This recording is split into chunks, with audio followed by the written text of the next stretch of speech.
मैं बहुत जरूरी बात करने के लिए आया हूं। जुबैर अली ताबिश ने थोड़ा सा मुझे भी, मेरे इमोशंस को भी झिझोड़ दिया।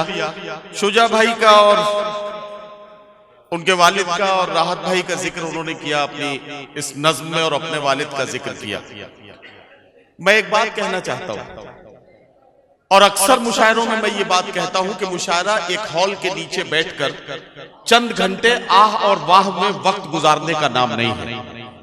मुशायरे का एक मकसद होता है। पहले पागल भीड़ में शोला बयानी बेचना, और फिर जलते हुए शहरों में पानी बेचना, झुर्रियों के दरमियान बहते पसीने की कसम, कितना मुश्किल है बुढ़ापे में जवानी बेचना।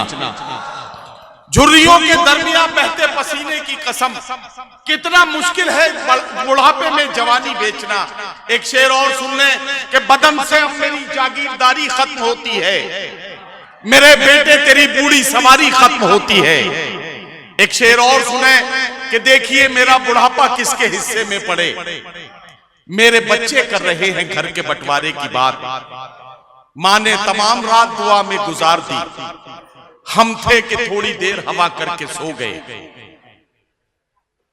अगर टूटा हुआ चश्मा मेरा बनवा दिया होता तो मैं अच्छा शगुन अच्छा मुहूर्त देख सकती थी। मुझे कब शौक दुनिया देखने का था मेरे बेटे, मगर चश्मा लगा के तेरी सूरत देख सकती थी। जो बात कहने आया हूं वो आप कह रहा हूं। ये शेर तो इसलिए सुनाएगा, आपको जहनी तौर पर आमादा करना चाहता था।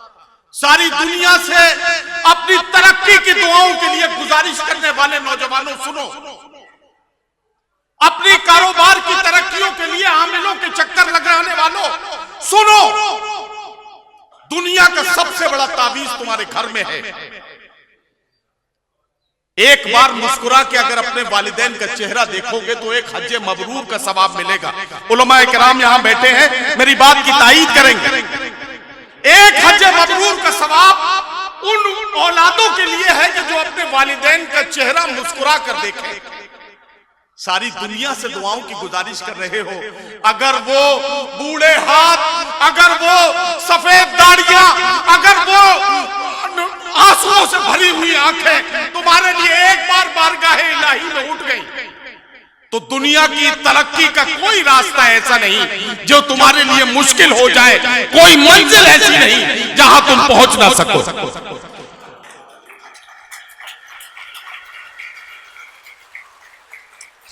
अल्लाह करे आप इस बात को समझ पाए, अल्लाह करे आप इस बात को समझ पाए। आपने अगर इस बात को समझ लिया कि दुनिया में आप किसी और से दुआओं की गुजारिश करें, उससे बेहतर है कि अपने वालिदैन के कदमों में बैठ जाएं, अपनी परेशानी उनके साथ बयान करें, अपनी परेशानी उनके साथ शेयर करें। जब शेयर करेंगे तो उनका दिल खुद मचल जाएगा और वो खुद आपके लिए दुआएं करने लगेंगे। ये अगर आपने समझ लिया तो हम समझेंगे कि हमारी सारी रात की मेहनत आज वसूल हो गई। मुशायरों में हम वैसे भी माँ बाप की अहमियत, बेटियों की अहमियत, बहनों की इज्जत, इन सब का जिक्र अपने अशार में इसलिए करते हैं कि अगर इस मजमे में कोई नाफरमान बेटा बैठा हो और मुशायरे से जाने के बाद अगर वो अपनी माँ के कदमों से जाकर लिपट गया तो हमें लगेगा कि हमारी सारी रात की मेहनत वसूल हो गई।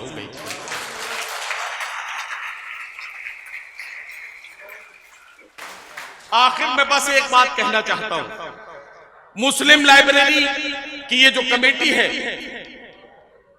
सैयद साहब आपकी कमेटी और नईमुर रहीम साहब कहाँ हैं, आप सब की मेहनतों से ये बहुत अच्छा सा काम आपने किया है। एक बात आज कहना चाहता हूं, लाइब्रेरी आपकी बहुत अच्छी चल रही है, आपने तालीमी इदारों के लिए भी बहुत सारे काम किए हैं। यकीन जानिए, इस पैगाम को आम कीजिए, इस पैगाम को आम कीजिए कि यकीन करते जो अपने राहबर की रहबरी पर हम तरक्की के न जाने कितने जीने चढ़ गए होते। अगर हम रोज के खाने से एक लुकमा बचा लेते, अदा सुन्नत भी होती और बच्चे पड़ गए होते। अगर हम रोज के खाने से एक लुकमा बचा लेते, अदा सुन्नत भी होती और बच्चे पड़ गए होते। हजरात गिरामी, यही था आज का मकसद और यही था आज का पैगाम। ऊपर बालकनी पर जितनी बहनें बैठी हैं उनसे आखिरी बात कह के रुखसत होता हूं और अगले शायर से आपकी मुलाकात कराता हूं। ये पैगाम इसलिए सुनाकर बहनों को जाना चाहता हूं कि पता नहीं अब जिंदगी ने वफा की या नहीं की, अगली बार भंडारा आना हुआ या नहीं हुआ। ये पैगाम अपने साथ मेरे घर ले जाइएगा, अपने घर ले जाइएगा।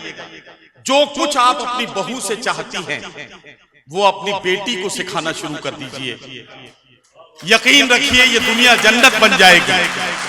आप जो कुछ अपनी बेटी को सिखाएंगे वो जिसके घर में बहू बनकर जाएगी वहां जन्नत बना देगी, और वहां से जो बेटी आपके घर में आएगी वो आपके घर को जन्नत बना देगी। यही दुनिया को खुशगवार बनाने का रास्ता है, यही दुनिया को खूबसूरत बनाने का रास्ता है। ये पैगाम मुझे आप तक पहुंचाना था और ये मैंने आप तक पहुंचा दिया। जब से रखा है मेरे आंगन में बेटी ने कदम, घर में इस बरकत ने फिर फाका नहीं होने दिया। हजरात गिरामी, आपका बहुत शुक्रिया।